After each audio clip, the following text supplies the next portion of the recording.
Welcome, welcome, welcome to our Monday night team call. This is one of my favorite times of the week, just a place to connect with you guys and learn more about your stories and just kind of share what we've been learning. We're always learning, we're always growing, and I love being able to share that with the team. And we've been going through a leadership development series over the past few weeks, and we've talked about how to be a multiplier in your business and how to breathe life into your team and really show and pave the way with the energy that you have.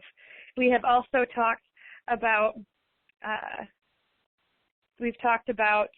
being how to lose our best people and how to create an atmosphere where people want to be a part of it, where people can really thrive. And today we're going to be talking about excitement versus excuses. So this topic really is about how to get out of our own way. So I think often in this business, we are the biggest deficit or the biggest barrier that we may have.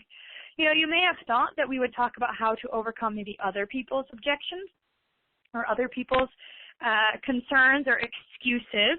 Everybody may say, or we've heard this a lot, oh, I don't have enough time, I don't know enough people, I don't have enough money. These are common excuses or objections that people have in this business. But I believe before we can really impact other people, walk with them on this journey and pull them out of such excuse making, we first need to look deep inside ourselves. This call is called Excitement versus Excuses, and in my mind, they are mutually exclusive. You cannot have both in the same room. But yet we all have excuses, and we all get in our own way.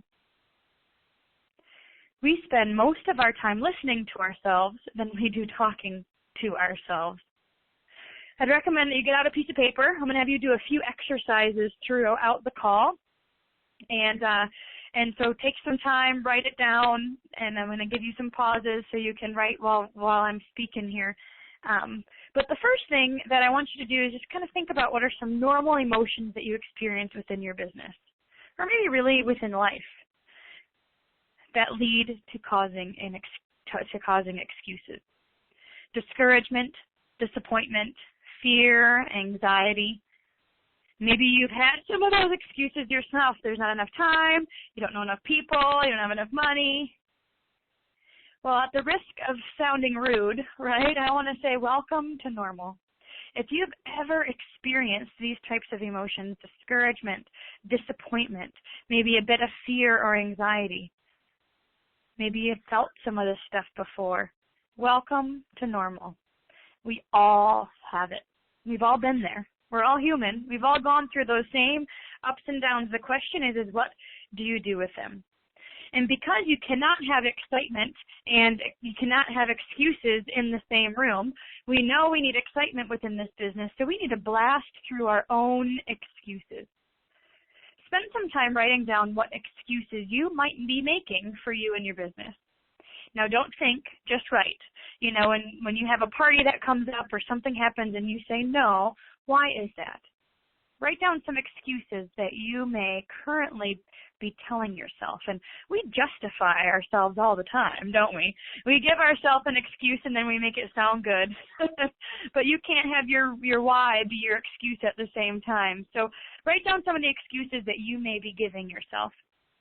And then I wanted you to write down this next sentence. Am I committed to my why? Am I committed to my why?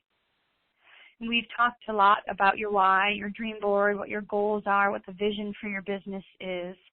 We've talked a lot about that in the past. Today I want to talk about your commitment. See, there's a difference between being interested and being committed. When you're interested in something, you only do it when it's convenient. When you're committed to something, you accept no excuses, only results. Are you interested in your business, or are you committed to your business? You may think you're committed, but what happens when you run into an obstacle that slows you down? What happens when you feel some of those negative emotions, discouragement, frustration, anxiety here? Do you push through it?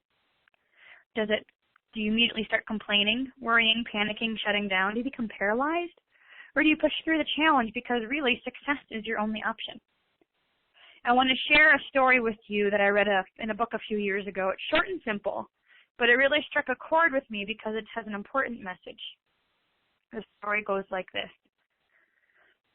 Many years ago, two tribes in a remote region of the Andes were feuding. One tribe lived in the mountains, the other lived in the lowlands.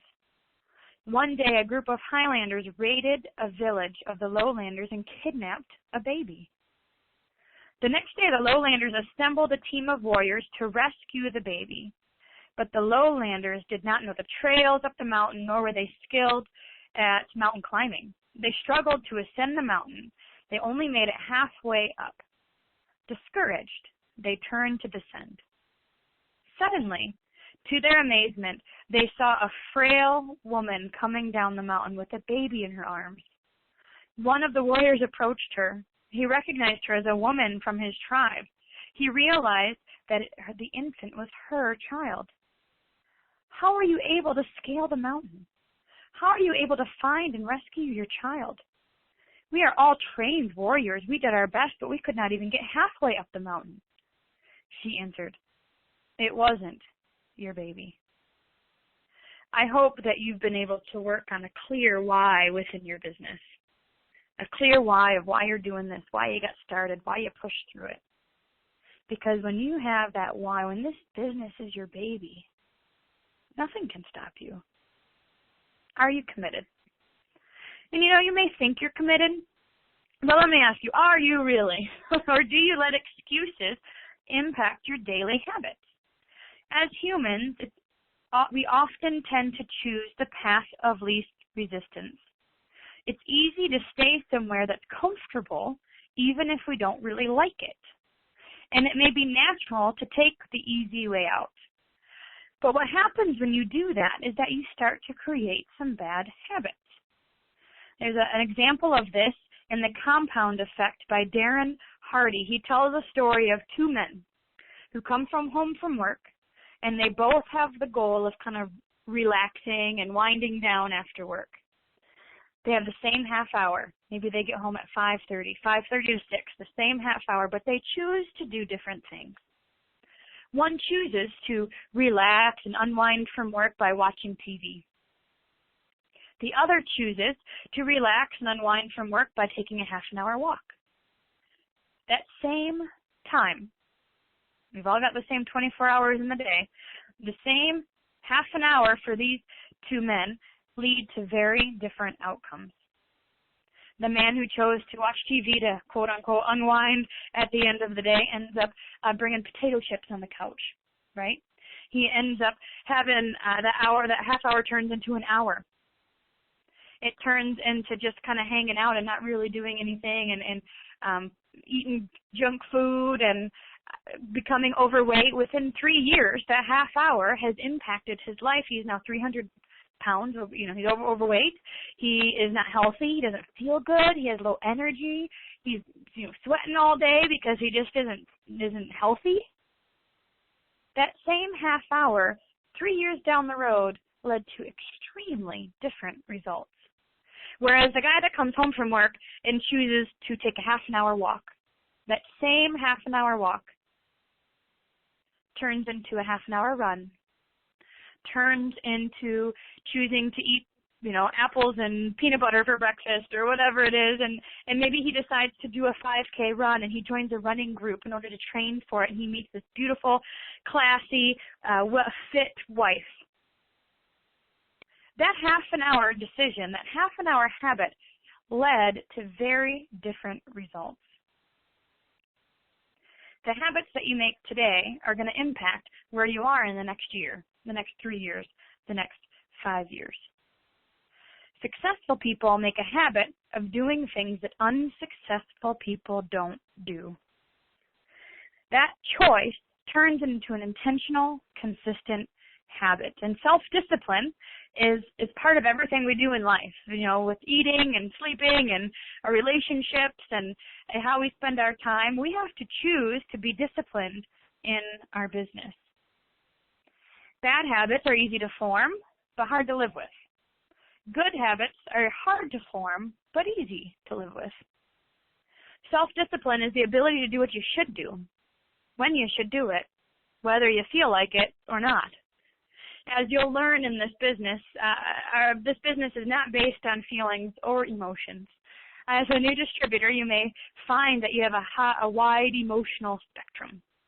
You know, somebody says no, or maybe a party canceled, or something happens where it's not what you expected, and you feel those normal emotions of disappointment and frustration or of sadness. But yet it's to this extreme. You know, maybe something happens and all of a sudden you go from feeling good to a 10 of disappointment and frustration, and then somebody calls you and all of a sudden you're happy and excited because they want to become loyal. And as you'll find as a new distributor, it's easy to have this wide emotional spectrum and feel like you're kind of going back and forth. As you become more and more seasoned in the business, that spectrum becomes a bit tighter. And you'll find that you're not as emotionally connected to some of the highs and lows that this business has because your focus is on that long haul. Business is not based on feelings or emotions. I can tell you, I often get nervous before these calls. I've been preparing and reading and looking up stuff all day long. I had somebody help me. We processed it, went through it, especially because it's a topic I've never done before. I want to make sure that I've got material, that I sound organized. You know, I always get nervous. But I do it anyway. I do it anyway because in my mind, I've decided that how I feel afterwards is more important than how I feel beforehand. Think about blitzing, calling a lead. Maybe you feel nervous. Maybe something happens. But guess what? When you push through it, how do you feel afterwards? The goal is to make the decision based on how you feel after rather than how you feel before. And I had someone ask me once, they said, well, you know, if I don't really feel like calling leads or following up with my expo people, will I sound fake if I do it anyway? And I said, absolutely not. Because you know what? Your commitment, your why, and your goal trumps feeling every single time. And I guarantee that as soon as you get started and you start getting that ball rolling, your excitement will come up. You know, your motivation will come up. You'll start feeling, you'll get in that groove, and you're going to feel so good afterwards. What's something interesting about me is that self-discipline is actually something I've always thrived on. I was really the dorky kid in school who got homework done like 2 weeks early because I wanted time to go over it.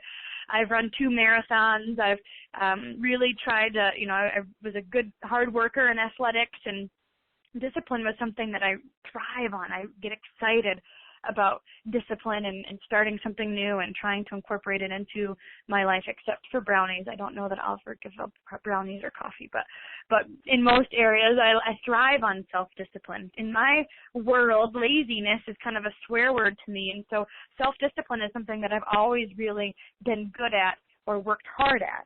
But not everybody grew up with that sort of focus or dedication or goal or examples, I guess. The good thing is that self-discipline and creating new habits is a choice. It's a choice. The question is, are you listening to yourself or are you talking to yourself? If you don't treat your business like a baby, then you need to start. You think about it every day. You have to help it grow. You worry about its safety, and you have to be willing to do anything to make sure that it thrives. It's natural in any business to have highs and lows. That's natural for life in general. But are you working day in and day out regardless of the season it is? Or do you work only during the highs when there's excitement or energy all around you, and then complain and make excuses when things slow down? See, it's easy to have excitement after an event. It's easy to have excitement after a call or have excitement when something good happens. My question to you is, are you choosing excitement within yourself, no matter what's going on around you? Which animal are you feeding?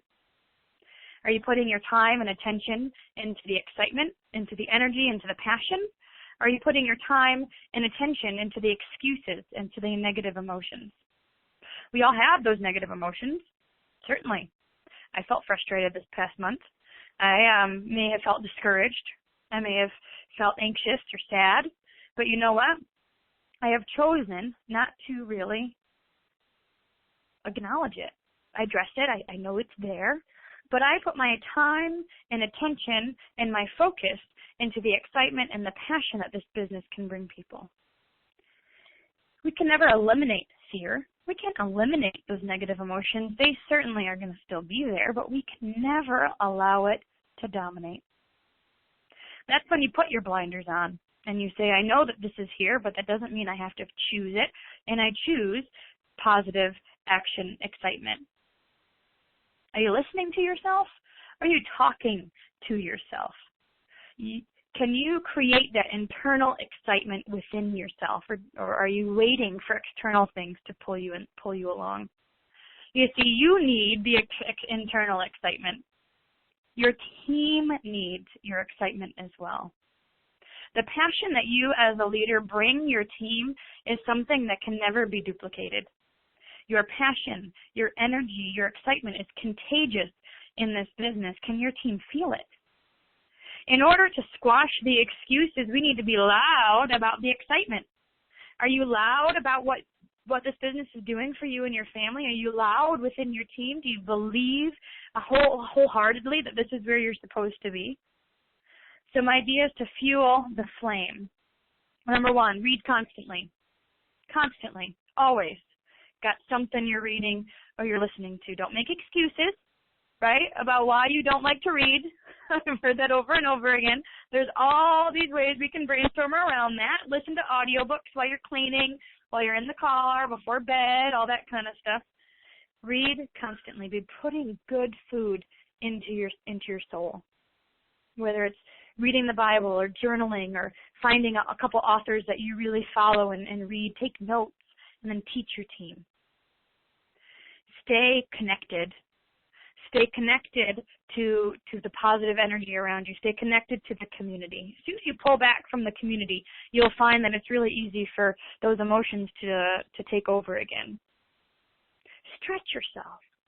Create a new goal. Create a new goal.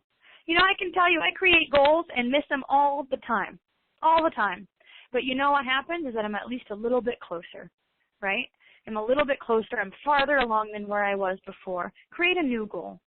Maybe even set up a new goal for your dream board, whether it's Disneyland or cleaning lady or, night on the town with your husband. Create a new goal. Add something to your dream board and connect with your team. Fueling the fire and being loud about the excitement, the energy, and the passion will squash those excuses that come your way. Because, again, we all have them. The question is which animal are you fueling? Are you fueling the excitement, the passion, the energy? Or are you letting those excuses dominate? We can easily go from failure to success. But you cannot go from excuses to success. It is time that we start talking to ourselves. And when we wake up in the morning or when something happens and we start having some of that stinking thinking or the negative thoughts that come through our mind, it is time that we take control of that and we say, you know what, I know you're there, but I'm not going to listen to you. Because my why, my goal, my dream is way bigger than anything that I'm feeling in this moment. I'm going to have you do a little exercise. What I want you to do is write down 2 things that you are very proud of. Maybe 2 things that you've accomplished in your life that you're really proud of. Something if you said, your greatest accomplishments, what would that be? Your greatest accomplishments. Think of 2 things, 2, 3 things, and I'll share what mine are as well. 2 or 3 things that you are just super proud that you accomplished and that you feel like you could put on your brag book or something. And as you're thinking about that experience, the journey that you were on to get there, whatever happened along the way, I can guarantee you that 3 things probably impacted your success journey. The first one is that you encountered a challenge or a problem, no matter what it is. right? A challenge or a problem probably came up somewhere along the line. The second thing is that you may have experienced self-doubt. Can I really do this? Can I really do this? Normal part of the process. Number 3, you are committed to do your best. Committed to do your best. Every single time we accomplish something that we're proud of, we typically experience those 3 things along the way. But what's funny is when we get to the end and we're proud of ourselves and we can check it off our list or we made it, sometimes we forget one of the steps. And one of the things that we often forget is number 2, self-doubt. We forget some of those emotions that we had to fight through along the way. I'll tell you what mine were when I was thinking about this. Mine was, I've run a few marathons, and I've got to ambassador. That was something I was pretty proud of. Giving birth, I was pretty proud of that. I remember after Owen was born, they wheeled us, from one room to the other, and I felt like I was in a parade, and I was saying, yes, I just did that. Yes, I just did that. Thank you. But when I think about all 3 experiences, running a marathon, hitting that ambassador goal, giving birth to Owen, all 3, I can say, absolutely went through those 3 steps. Challenge or a problem. Self-doubt, can I really do this? But a commitment to finish. Commitment to do my best. I challenge each and every one of you. Excitement and fear, excitement and excuses cannot live in the same house. If you feel like you have excuses that rise up within you, know that number 1, it is normal. Absolutely normal. Make that conscious decision of which animal you're going to feed. Are you going to feed that excuse, or are you going to focus on the excitement? I'm going to end with an I declare. This is one of my favorite ones because I think this is why I do this business. And I'll post it on Facebook afterwards. But I declare that I will not just survive. I will thrive. I will prosper despite every difficulty that may come my way. I know every setback is a setup for a comeback. I will not get stagnant, not give up on my dreams, or settle where I am. I know one touch of God's favor can change everything. I'm ready for a year of blessings and a year of thriving. This is my declaration. Are you committed to your why? What animal are you fueling? And I pray that you will choose to fuel the excitement, the passion, and the urgency, because this business can and will change your life and the life of your teammates. Have an awesome night. Thank you guys so much for plugging in. We will be here same time, same place next week, right after Dash. I may have some updates for you, but we are going to be talking about management mode and how to spend your time wisely in business building activities. So have an awesome night, and thanks for hanging out. See ya.